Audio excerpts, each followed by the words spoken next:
പ്രിയപ്പെട്ടവരെ, വത്തിക്കാന്റെ അകത്തു നിന്നാണ് ഈ ഒരു വീഡിയോ തയ്യാറാക്കുന്നത്.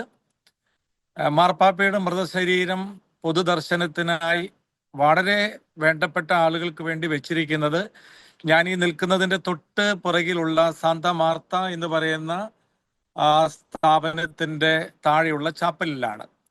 ഇന്ന് രാവിലെ മുതൽ അത് വളരെ വേണ്ടപ്പെട്ടവരുടെ പൊതുദർശനത്തിനായിട്ട് വെച്ചിരിക്കുകയാണ്. ഞാനത് കണ്ട് പുറത്തിറങ്ങിയിട്ടാണ് ഈ വീഡിയോ തയ്യാറാക്കുന്നത്. മാർപ്പാപ്പയുടെ മൃതശരീരം ഒരു ചെറിയ ചാപ്പലിൽ വെച്ചിരിക്കുന്നു. ശവമഞ്ചത്തെ ഒരു ചുവന്ന തുണി കൊണ്ട് മൂടി അതിൻ്റെ ഉള്ളിലാണ് പാപ്പയുടെ മൃതശരീരം ഇരിക്കുന്നത്. പാപ്പയെ ചുവന്ന വസ്ത്രം ധരിപ്പിച്ചിരിക്കുന്നു. കയ്യിലൊരു കൊന്തയുണ്ട്, കൈവിരലിൽ മോതിരമുണ്ട്, തലയിൽ പാപ്പായുടെ തൊപ്പിയുണ്ട്. വന്നിരിക്കുന്ന പ്രധാനപ്പെട്ട ആളുകളെല്ലാം ആ ചെറിയ ചാപ്പലിരുന്ന് പാപ്പയ്ക്ക് വേണ്ടി പ്രാർത്ഥിക്കുകയാണ്. കുറച്ച് നേരം ഞാനും ആ കൂട്ടത്തിലിരുന്ന് പാപ്പയോടും പാപ്പയ്ക്ക് വേണ്ടി ഒക്കെ പ്രാർത്ഥിച്ചതിന് പുറത്തിന് ഇറങ്ങിയിട്ടാണ് ഇത് തയ്യാറാക്കുന്നത്. പാപ്പയുടെ സംസ്കാരത്തിന്റെ വിശദ വിവരങ്ങൾ ഓൾറെഡി കർദിനാൾമാർ ഒരുമിച്ച് ചേർന്ന് പുറത്തിറക്കിയിട്ടുണ്ട്.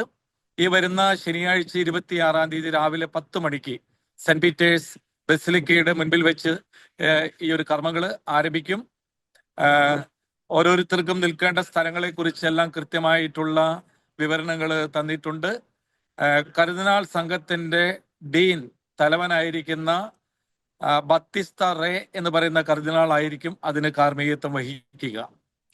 പാപ്പായുടെ മൃതശരീരം വെച്ചിരിക്കുന്ന ദർശനത്തിന് പോയപ്പോൾ എന്നെ അത്ഭുതപ്പെടുത്തിയത് പാപ്പയുടെ മരണപത്രത്തിൽ പാപ്പ സൂചിപ്പിച്ചൊരു കാര്യമുണ്ട്: എന്നെ അധികം ഉയരത്തിൽ വെക്കരുത്.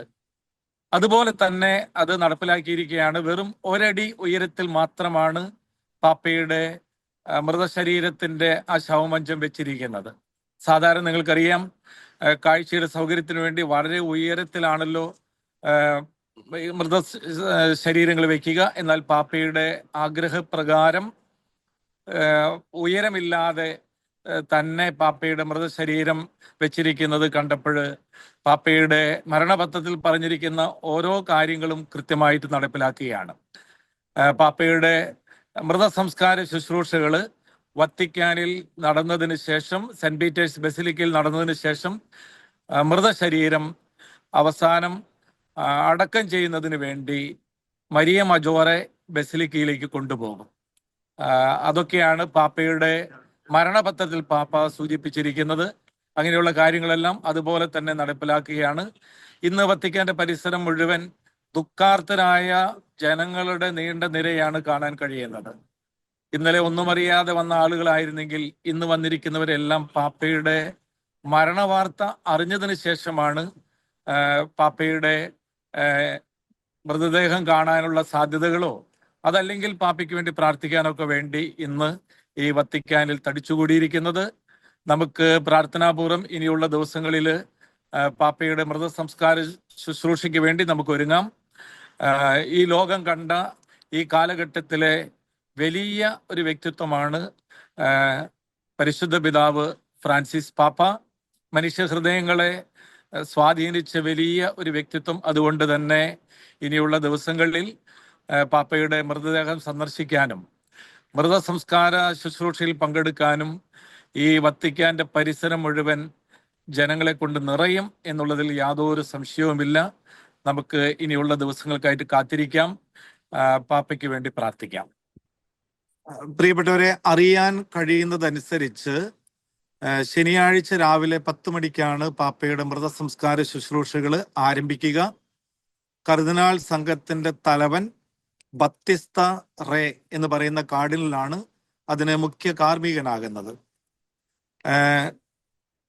ബെനഡിക്ട് 16-ാമൻ പാപ്പയുടെ മൃതസംസ്കാര ശുശ്രൂഷ കണ്ടതിന്റെ വെളിച്ചത്തിലും ഇപ്പോഴത്തെ പാപ്പയുടെ ഒരു മനസ്സിന്റെ ഒരു ആഗ്രഹത്തിന്റെ വെളിച്ചത്തിലും ഏറ്റവും ചുരുങ്ങിയ സമയം കൊണ്ട് തീരുന്ന രീതിയിലായിരിക്കും പാപ്പയുടെ മൃതസംസ്കാര ശുശ്രൂഷകൾ എന്ന് വേണം നമുക്ക് കരുതാൻ.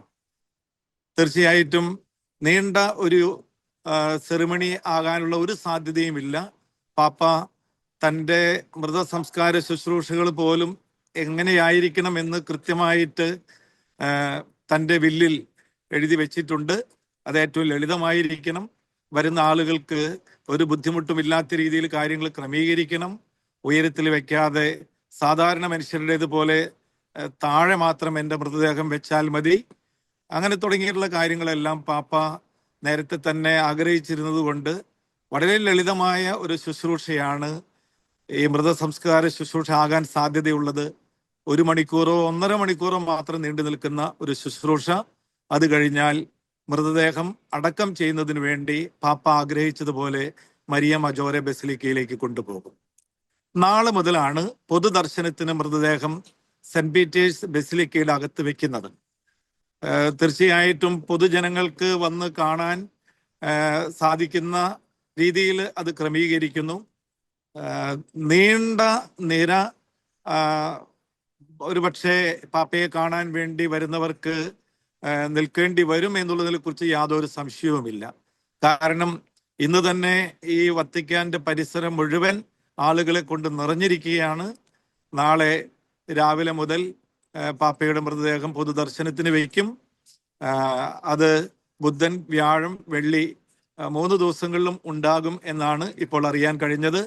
ഞാനിവിടെ വന്നപ്പോൾ ഇവിടെ മുഴുവൻ കാർഡിനൽസിന്റെ വലിയ തിരക്കായിരുന്നു.